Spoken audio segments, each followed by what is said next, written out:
ဒီလူကအယောင်လွင့်နေတဲ့ဖက်နှက်အစုပ်လေးတစ်စုံကိုစီးထားပေမဲ့သူ့ရဲ့တောကိုတောင်ထဲမှာတော့ဒေါ်လာတန်းချီတန်တဲ့ Rolls Royce ကားတစ်စီးကိုရပ်ထားတာပါသူတို့ကအိမ်အိုကြီးထဲမှာနေထိုင်ကြပေမဲ့သူတို့စားတဲ့တခွားမွေးသီးတွေကတပေါင်ကိုဒေါ်လာတောင်းချီတန်ပါတယ်တကယ်တော့ဒီလင်မယားဟာတိုင်းပြည်ရဲ့အချမ်းသာဆုံးတထေးတွေဖြစ်ပြီးသူတို့သားလေးကိုရိုးရိုးအေးအေးလေးပဲကြီးပြင်းစေချင်လို့ဒီလိုဆင်းရဲတဲ့ရွာလေးကိုတောင်းလာခဲ့ကြတာပါမိဘတွေရဲ့အရင်ကချမ်းသာကြွယ်ဝမှုတွေကိုမသိရှာတဲ့သားဖြစ်သူကတော့သူမိဘတွေစိတ်မပင်ပန်းစေချင်လို့သူတို့ဟာတကယ်ကိုဆင်းရဲနေကြတယ်လို့ပဲယုံကြည်နေတာပါသူဟာဆင်းရဲတဲ့ကလေးတွေကတထေးတွေရဲ့ဘဝကိုတွားရောက်ခံစားကြည့်ရမယ့် reality show အစီအစဉ်တစ်ခုမှာပါဝင်ဖို့စီရင်ပေးလိုက်ပါတယ်ချမ်းသာဆုံးတထေးလင်မယားကဒါကိုသိတဲ့အခါအပြေအဝထောက်ခံရုံနဲ့မကပဲသူတို့သားလေးအတွက်ဒေါ်လာတန်းချီတန်နဲ့တောတောင်ထွက်ရှားပါးစားစာတွေပါတဲ့အိတ်တအိတ်ကိုပါပြင်ဆင်ပေးလိုက်ပါတယ်သားဖြစ်သူကတော့အိတ်ထဲကပစ္စည်းတွေဘယ်လောက်တန်ဖိုးရှိလဲဆိုတာကိုမသိပဲဒါတွေဟာရိုးရိုးဒေတာထွက်ပစ္စည်းတွေပဲလို့ထင်ပြီးမြို့ကိုယူသွားခဲ့ပါတယ်မြို့ပေါ်ကတထေးမိသားစုတွေကလည်း TV စီစဉ်ကနေတဆင့်သူတို့ရဲ့ချမ်းသာမှုကိုကြွားကျင်နေကြတာပါဒါကြောင့်သူတို့ကတောကလာတဲ့ဆင်းရဲတဲ့ကလေးလေးကိုကြိုဆိုတဲ့အခါမှာတော့အလွန်ခမ်းနားတဲ့ထမင်းဝိုင်းကြီးကိုပြင်ဆင်ထားပေးလိုက်ပါတယ်အဲ့ဒီထမင်းဝိုင်းမှာတပေါင်ကိုဒေါ်လာ9000တန်တဲ့ဆန်တွေနဲ့ဒေါ်လာ1000ကျော်တန်တဲ့တစ်တီးတွေပါဝင်နေပါတယ်အစီအစဉ်ကိုကြည့်နေကြတဲ့ပရိသတ်တွေကတော့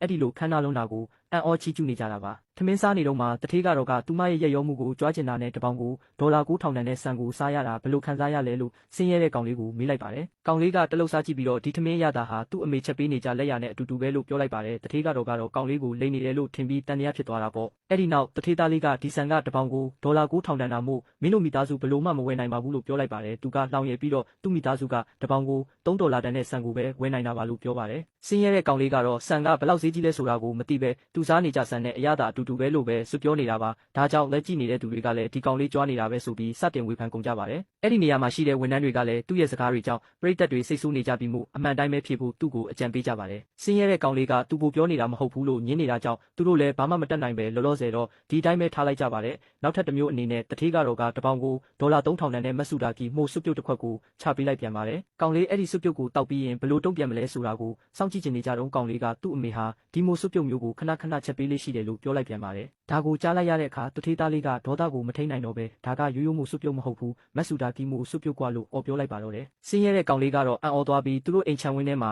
ဒီမိုတွေကိုစိုက်ထားတာဖြစ်ပြီးအကုန်မစားနိုင်တော့တာနဲ့သူ့အမေကအိမ်နီးနားချင်းတွေကိုတောင်လိုက်ဝေပေးနေတာပါလို့ရှင်းပြပါတယ်ဒီအချိန်မှာလက်ကြည့်နေသူတွေကနောက်တစ်ချိန်ဝေဖန်ပြန်ပြီးကောင်လေးကိုလိန်နေတယ်လို့ဆွဆွဲကြတယ်လို့သူ့ရဲ့လိန်ညာမှုကိုတကယ်အစ်စ်လို့ထင်ရအောင်တရုပ်ဆောင်တာကောင်းလုံးတယ်လို့လည်းပြောကြပါတယ်တထေးသားလေးကအရန်ဒေါသထွက်သွားပြီးဆင်းရဲတဲ့ကောင်လေးကိုဆွဲထုတ်လိုက်ကမင်းတို့အိမ်မှာတခြားပါအစားအစာတွေရှိသေးလဲလို့မေးလိုက်ပါတယ်ဆင်းရဲတဲ့ကောင်လေးကစပွဲပေါ်ကကတ်တလောက်စာအုပ်ကိုကြည့်ပြီးဒါမျိုးလဲသူတို့အိမ်မှာရှိတာပဲသူ့အမေကသူ့ကိုနေတိုင်းတစ်ခုပေးနေကြပါလို့ပြောပါတယ်တထေးမိသားစုကတော့ဒါကရိုးရိုးစာအုပ်မဟုတ်ပဲတစ်ခုကိုဒေါ်လာ8000တန်တာမို့မင်းတို့မိသားစုဘလို့မှမဝယ်နိုင်ဘူးလို့နှာခေါင်းရှုံပြီးပြောလိုက်ကြပါတယ်တထေးကတော့လည်းသူမျိုးကိုအခုမှရောက်ဖူးတာမို့လိန်နေတာပဲလို့ဆွဆွဲပေမဲ့ဆင်းရဲတဲ့ကောင်လေးကတော့သူ့အမှန်တိုင်းပြောနေတာပါလို့ပဲဆွညင်းနေပါတယ်ဒီမနက်တင်သူ့အမေကသူ့အတွက်တခွားမွေးတစ်လုံးထည့်ပေးလိုက်သေးတယ်ဆိုပြီးတက်တေပြဖို့အိတ်ကိုဆွဲယူလိုက်တဲ့အခါမှာအိတ်ထဲမှာနေရာမဆန့်တော့တာကြောင့်အဲ့ဒီအသီးကိုထည့်မလာခဲ့မိတာကိုရုတ်တရက်တတိယသွားပါတယ်သူဒီလိုရှင်းပြလိုက်တာကလူတိုင်းကိုသူလိန်နေတယ်ဆိုတာပို့ပြီးတေချာသွားစေကသူ့စကားတွေကရှင်းနောက်မညီပဲစင်ကြေတွေပဲပေးနေတယ်လို့အားလုံးကထင်သွားကြပါတယ်ဒါကြောင့်လက်ကြည့်နေသူတွေကလည်းပို့ပြီးတော့တောင်စိတ်လှုပ်ရှားလာကြပါတယ်အဲ့ဒီလိုထူးဆန်းတဲ့အလှည့်ပြောင်းတွေကြောင့်ဆင်းရဲတဲ့ကောင်လေးကသူ့အိတ်ထဲကဒေတာထွက်ပစ္စည်းတွေကိုထုတ်ပြလိုက်ပါတယ်ဒါပေမဲ့တထေးမိသားစုကတော့ဒါတွေဟာဘာမှတန်ဖိုးမရှိဘူးဆိုပြီးကြည့်တောင်မကြည့်ချင်ကြပါဘူးတထေးကတော့ဒေါ်လာတန်းချီတန်တဲ့ပစ္စည်းတွေကိုအိတ်ထဲကိုချက်ချင်းပြန်ထည့်လိုက်ပါတယ်ထမင်းစားပြီးတဲ့နောက်မှာတော့